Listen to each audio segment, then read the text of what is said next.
Ao cumprir-se o dia de Pentecostes, estavam todos reunidos no mesmo lugar.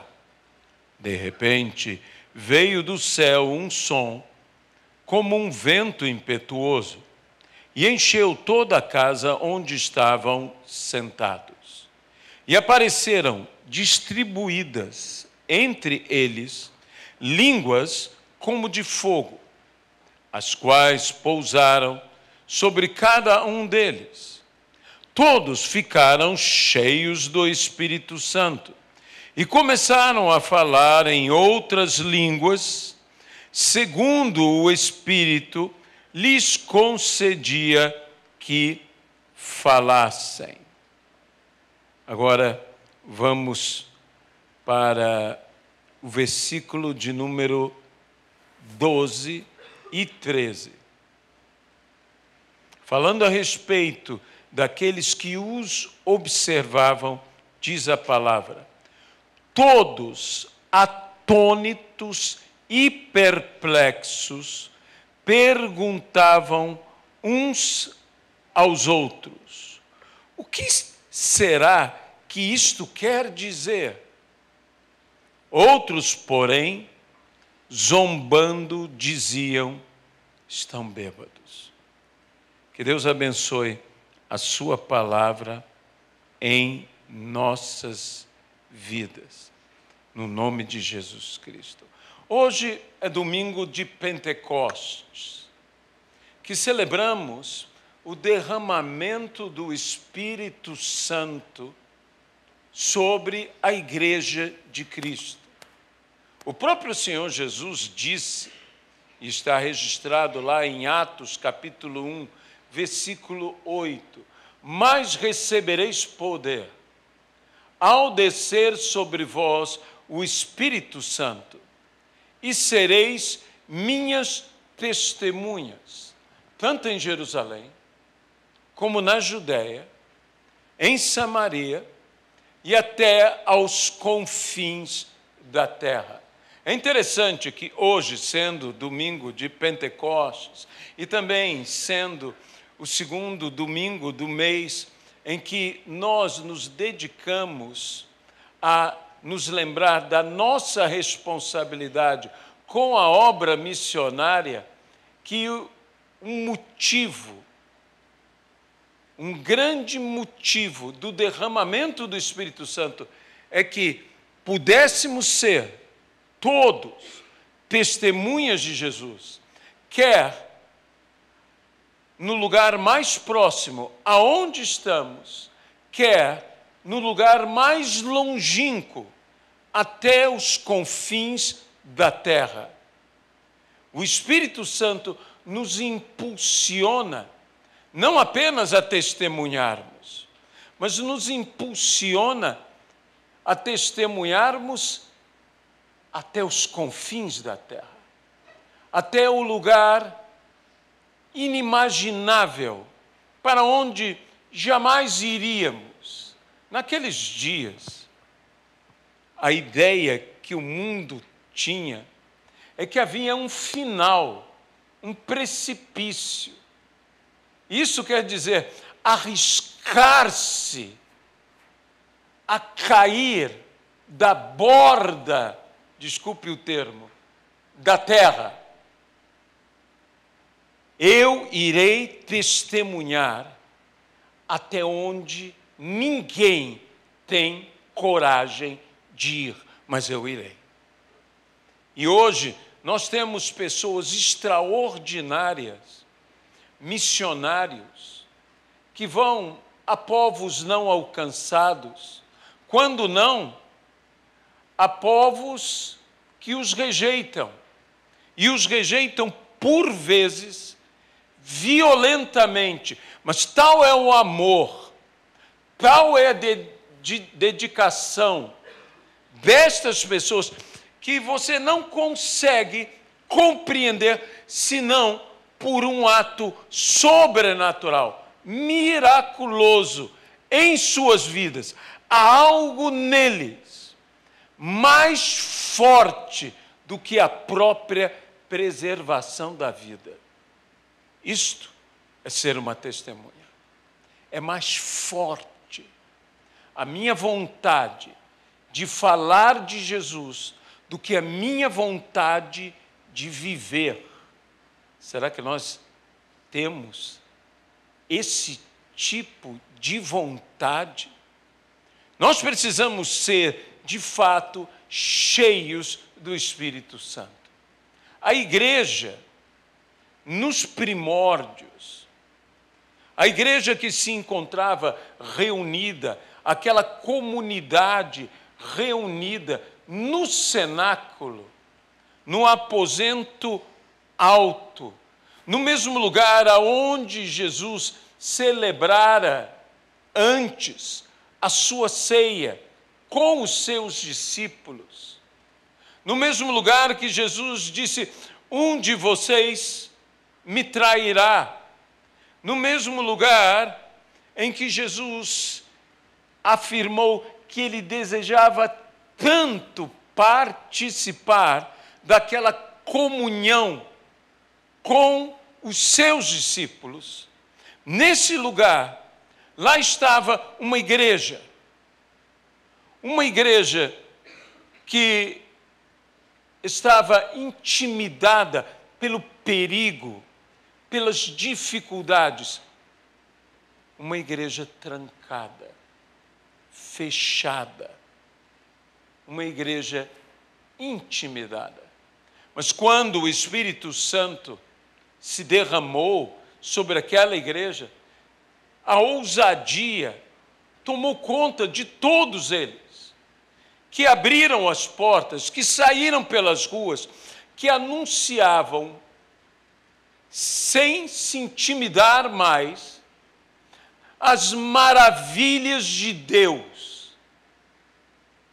Não julguemos a igreja dos dias dos apóstolos, não julguemos essa igreja no cenáculo, essas cerca de 120 pessoas que lá estavam, não as julguemos por estarem tão intimidadas, talvez até amedrontadas.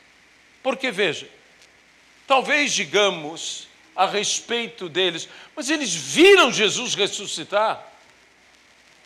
Eles viram Jesus ser elevado diante dos olhos dele aos céus. Mas saiba de uma coisa, tudo isso eles participaram, da morte, da ressurreição, da ascensão de Jesus. Eles ouviram as palavras de Jesus, eles tinham tudo isso no seu coração, mas a realidade não mudou. Eles ainda eram mal vistos, eles ainda eram perseguidos, eles ainda estavam acuados pelas autoridades, bem como por toda a Jerusalém. Era festa de Pentecostes. Havia uma multidão de pessoas indo a Jerusalém. Era uma das 3 grandes festas em que os judeus iam a Jerusalém. Havia judeus vindos de toda parte. Tudo isso nos diz a palavra. Quando, de repente, eles foram surpreendidos por um mover irresistível, que não somente os encheu, mas os levou, os impulsionou a fazer uma coisa que de outra forma eles não fariam se não fossem movidos, eu diria, quase que obrigados, num mover irresistível a fazer, que era sair pelas ruas, que era se expor e falar, ainda que não tivessem liberdade de falar. Eles falaram com toda a liberdade. Assim foi o dia de Pentecostes. Mas algo sucedeu. Algo que sucede sempre. As pessoas olharam aquilo. As pessoas ouviram o que eles estavam falando. E cada um ouviu em sua própria língua. E disse: como pode ser isto? Não são eles galileus? E como ouvimos falar em nossa própria língua as maravilhas de Deus?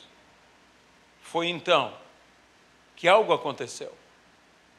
Porque a Bíblia diz: todos, e eu quero frisar bem, todos ficaram o quê?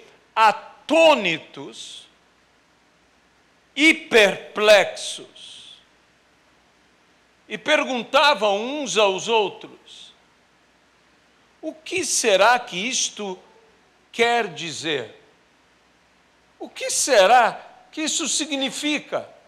Eles estavam confusos, eles estavam admirados, todos ficaram confusos, todos ficaram admirados, eles estavam atônitos e perplexos. Eles estavam tomados, eu diria, de assombro pelo que eles viam. E então levantaram uma questão que em algumas versões está de uma maneira muito bonita, muito elegante. Que quer isto dizer? O que é isto? O mundo continua a nos ver. O mundo continua a nos observar. O mundo continua a nos escutar. E o que eles veem, o que eles observam, o que eles ouvem, causa neles admiração, confusão, perplexidade. A igreja continua confundindo. A igreja continua sendo assim. E não estamos falando de escândalo, não estamos falando de erros, não estamos falando de coisas condenáveis.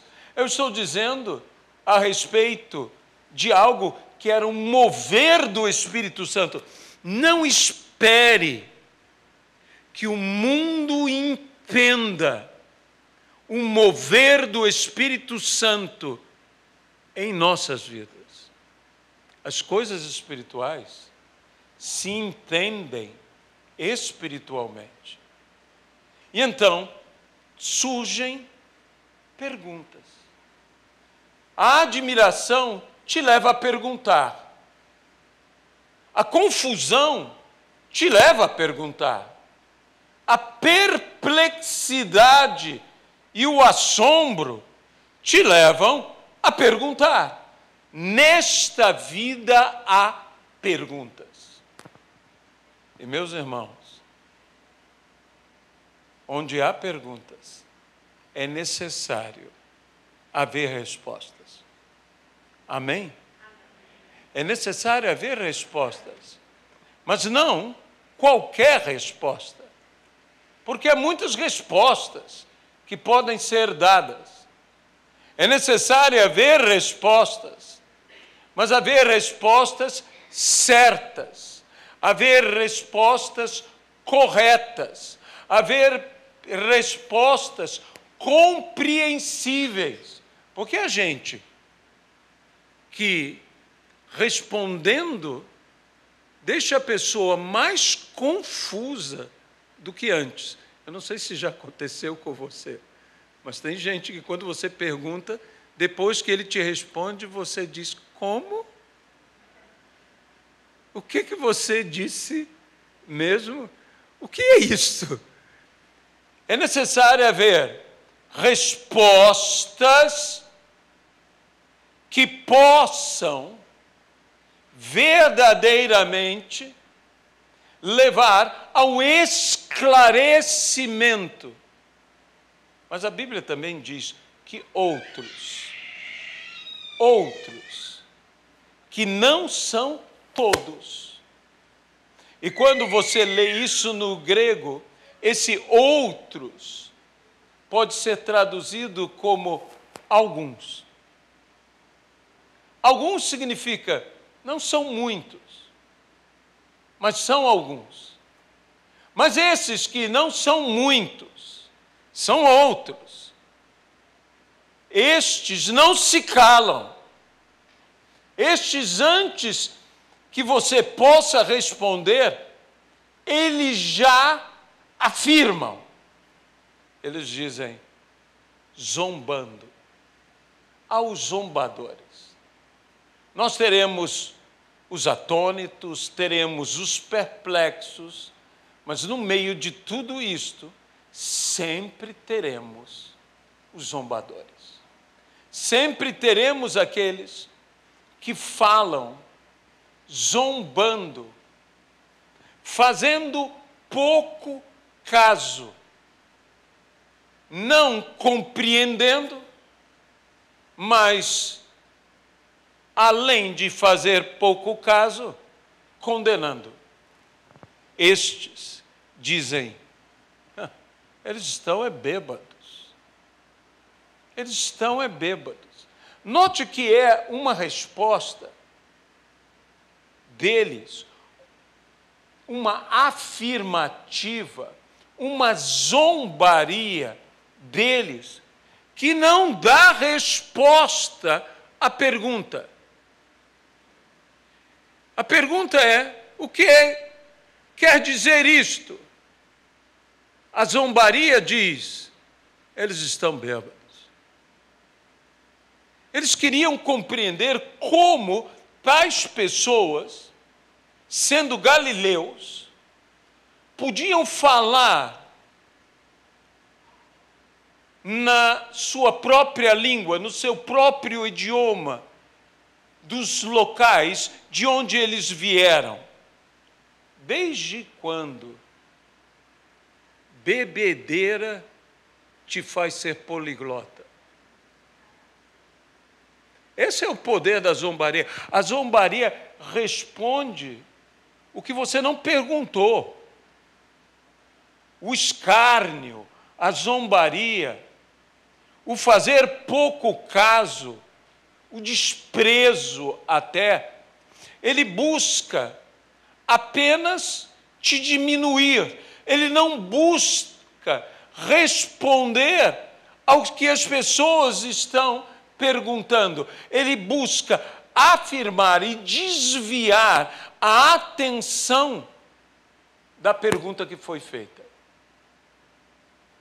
E por isso eu digo, é necessário dar uma resposta. É necessário que nós respondamos à confusão, à admiração, ao assombro, à perplexidade que nós estamos causando nos outros. Quando os outros estão a nos perguntar, o que é isto? Eu tenho que ter uma resposta. Nós precisamos dar respostas. Nós precisamos dar respostas. E note, não é qualquer resposta que temos que dar. Nós temos que aprender com Pedro e os demais apóstolos, que diz que levantando-se, se posicionando, a primeira coisa que precisamos Fazer é nos posicionar. A Bíblia diz no versículo 14, então Pedro se levantou, e como eu gosto disso, junto com os 11, e erguendo a voz, dirigiu-se à multidão nestes termos. E aí ele começa a falar. Ele não somente falou, mas ele primeiro se levantou, se posicionou. E a maravilha é que os outros 11 se levantaram com ele. Se posicionaram junto a ele. Como a igreja precisa reaprender a se posicionar e a se posicionar junto.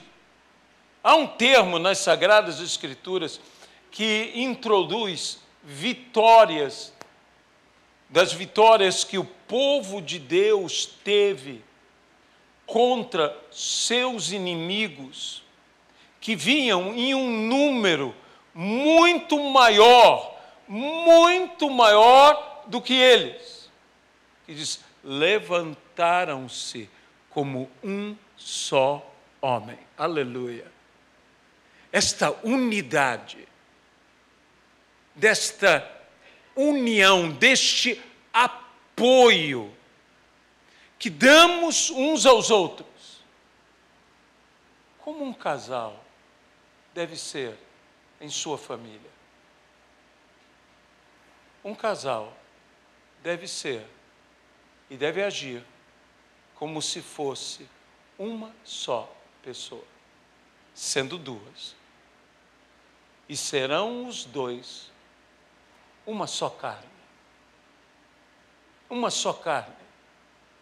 Isso de ser uma só carne significa que eu me movo para o mesmo lugar que o outro se move, que eu me ergo ao mesmo tempo que o outro se ergue, porque eu sou um só com ele.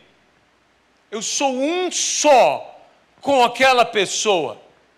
Eu me viro para o mesmo lugar que ele se vira e eu respondo como ele responde, porque nós somos um só. Naquele dia havia um compromisso tal, não apenas com Deus, mas uns com os outros. Que quando Pedro se levantou com ele, se levantaram os 11, como se dissessem, você não está sozinho. Que maravilha é não estarmos sozinhos. Que maravilha é podermos ter gente que está conosco. Eu não sei se todos se levantaram um ao lado do outro. Na minha imaginação, e que entenda que é a minha imaginação, por favor, porque a Bíblia só diz que todos se levantaram com ele. Podia estar um aqui, outro lá, outro acolá, mas quando Pedro se levantou, todos se levantaram. Mas na minha imaginação, eu tenho uma ideia quase como de Pedro sendo a ponta de uma lança. E os demais se levantando atrás dele, como que apoiando e impulsionando a Pedro. Não apenas suportando, mas apoiando e impulsionando a Pedro. E demonstrando a todos que eles estão plenamente de acordo com o que Pedro estava falando. Oh, glória a Deus! Que o Senhor nos dê isto, que esse Espírito esteja em nós, porque é necessário respondermos as perguntas, Porque se nós não respondermos às perguntas, a zombaria que é feita se torna a resposta. Não podemos nos calar. Temos que responder. Mas note que ele responde à questão, mas que ele não dá atenção à zombaria. Perdoe-me dizer isto, mas em nossos dias me parece que a igreja está dando mais atenção à zombaria do que à pergunta.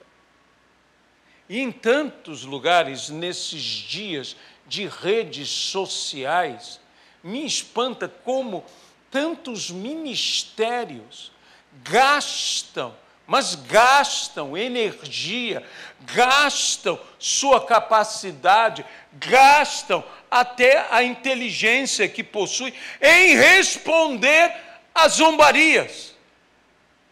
E que nós temos que responder são as questões.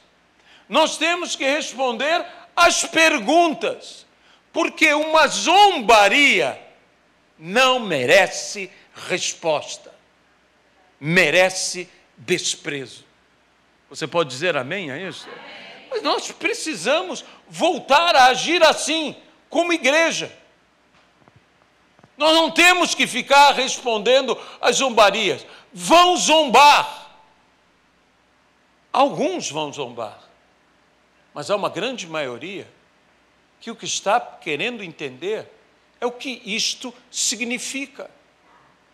E nós devemos explicar o significado dessas coisas.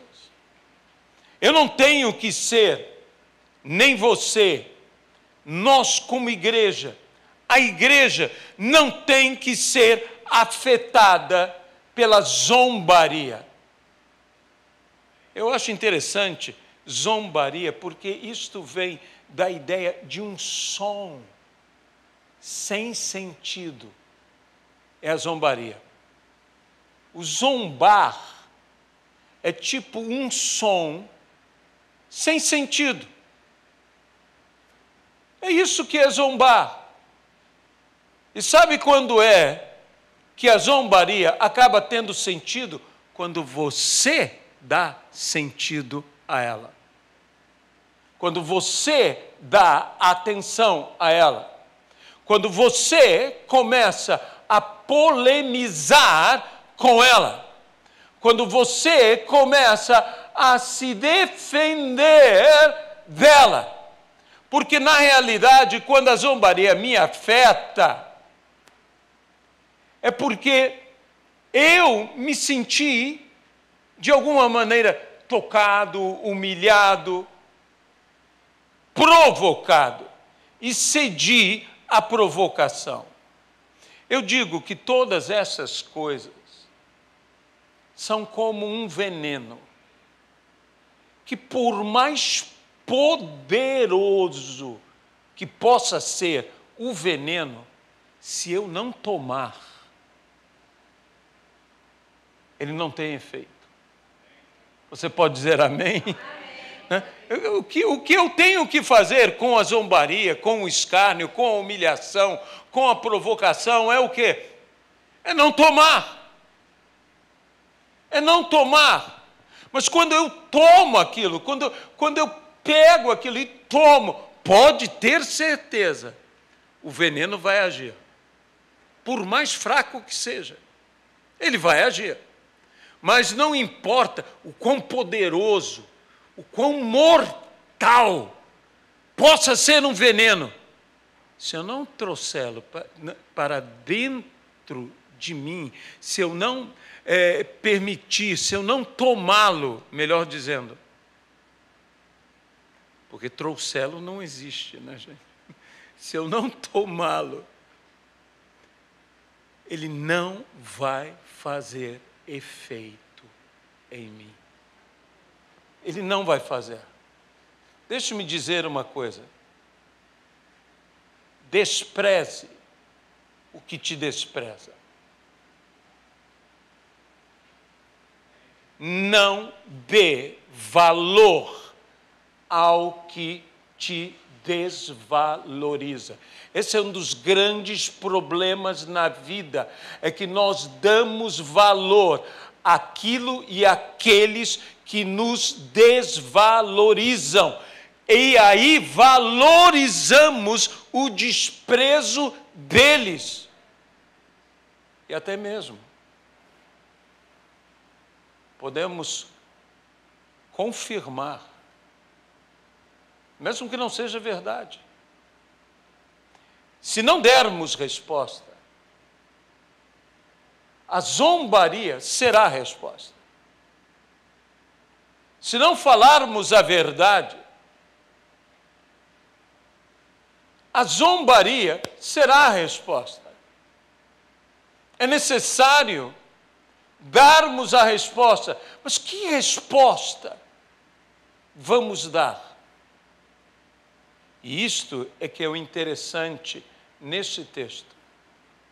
Porque nesse texto se diz que Pedro disse, eles não estão bêbados. Esclareceu. Eles não estão bêbados como alguns dizem. Veja, homens da Judeia e todos vocês que moram em Jerusalém, tomem conhecimento disto e prestem atenção no que eu vou dizer. Pedro era um orador. Pedro trouxe toda a atenção a ele. Ele desviou a atenção dos zombadores e disse, estes homens não estão bêbados, como vocês estão pensando. Porque Pedro sabia que ainda que não falassem,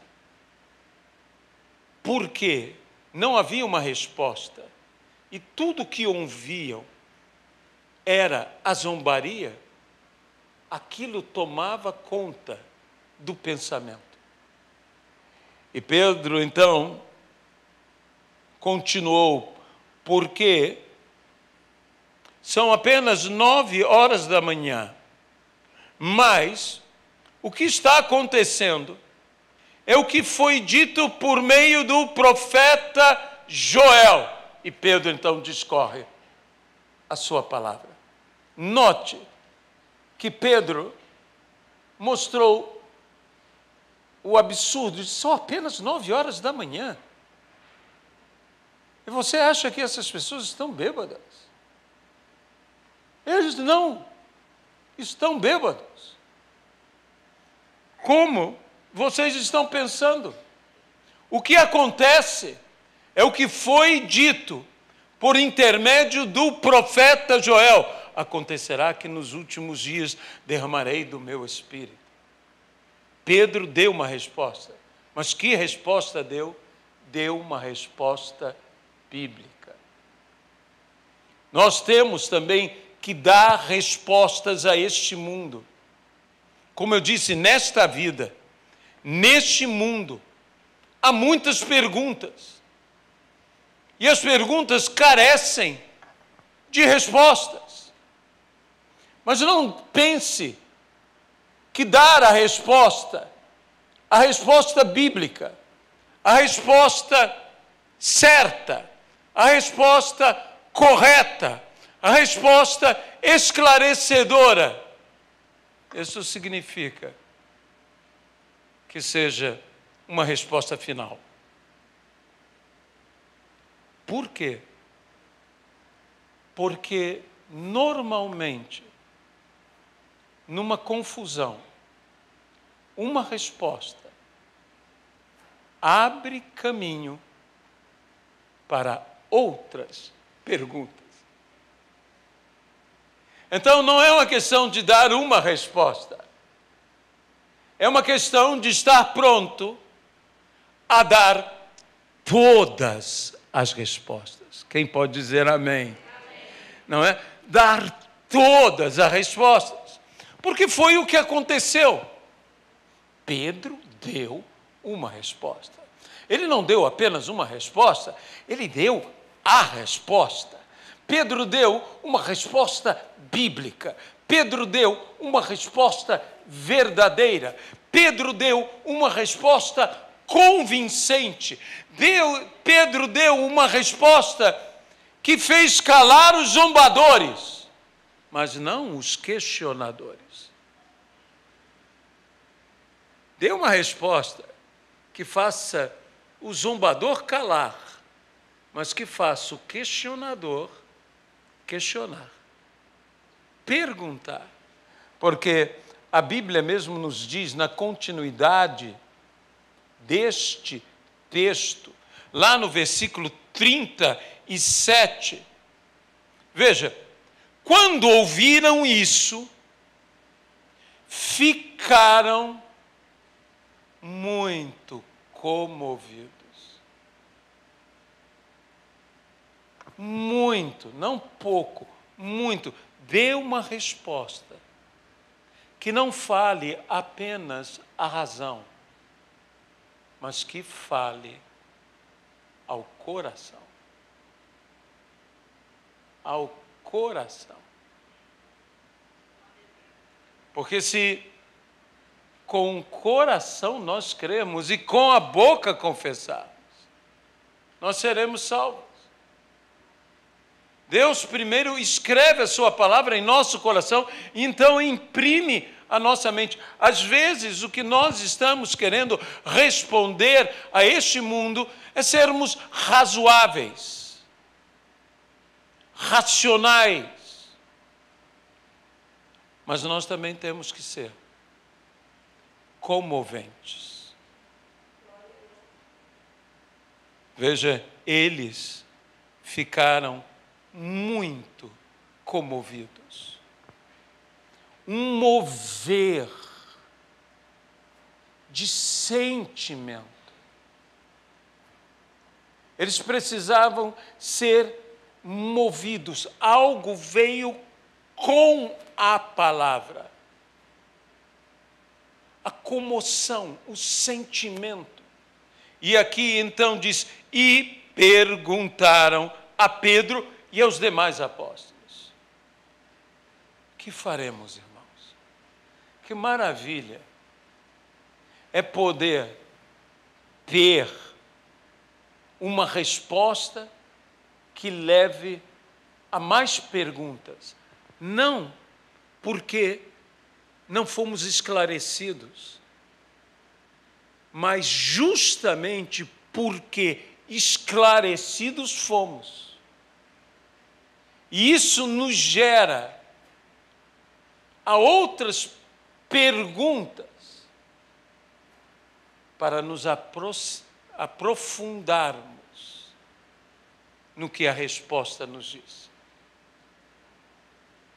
Sabe, todo aquele que já teve uma experiência de pesquisar, sabe que quando você pesquisa, eu acho pesquisas coisas altamente empolgantes, porque a pesquisa nos leva de um entendimento a outro entendimento, que nos aprofundamos aqui, nos aprofundamos ali, e dizemos, que interessante isso, mas e isto, por que será? E é tipo uma descoberta atrás de uma descoberta. Nós vamos descobrindo coisas seguidas, e é isso que nós precisamos, de dar respostas a este mundo que gerem a pergunta certa. Porque há respostas que geram a pergunta errada. Ou, no mínimo, a pergunta mais confusa. E há respostas que geram a pergunta certa. Aquela resposta de Pedro gerou a pergunta certa. Que faremos, irmãos? Numa outra versão diz, que faremos para sermos salvos? A mesma pergunta que fez o carcereiro de Filipos. que farei para ser salvo? E a resposta é a mesma, porque há uma pergunta que só há uma resposta. Arrependei-vos. Cada um de vós seja batizado para a remissão de pecados e recebereis o Espírito Santo. E essa pergunta, que gerou essa resposta, tem uma única resposta. Jesus é a resposta.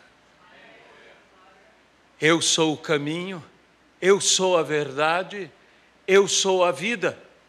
Ninguém vem ao Pai senão através de mim. E conhecereis a verdade, e a verdade vos libertará. Há uma pergunta que só tem uma resposta: que eu farei para ser salvo? Creia no Senhor Jesus Cristo, e serás salvo, tu e toda a tua casa. Creia no Senhor Jesus Cristo. Esta é a pergunta que nós queremos que todos venham a fazer, para darmos a única resposta que é possível. Que farei para ser salvo? Creia no Senhor Jesus Cristo, e serás salvo, tu e toda a tua casa. Neste mundo, eu volto a dizer, há muitas perguntas, e cabe a nós, com a palavra, dar as respostas. Que sejam respostas verdadeiras, esclarecedoras e, acima de tudo, libertadoras. Porque conhecereis a verdade e a verdade vos libertará. Amém? Aleluia. Senhor, nós entregamos esta palavra e te pedimos que o Senhor manifeste o teu poder, para que de fato possamos, Senhor, ter a pergunta certa e dar a resposta certa. No nome de Jesus Cristo, no nome do Senhor, no nome do Senhor Jesus, é o que nós oramos. E desde já agradecemos. Amém, Senhor. Amém.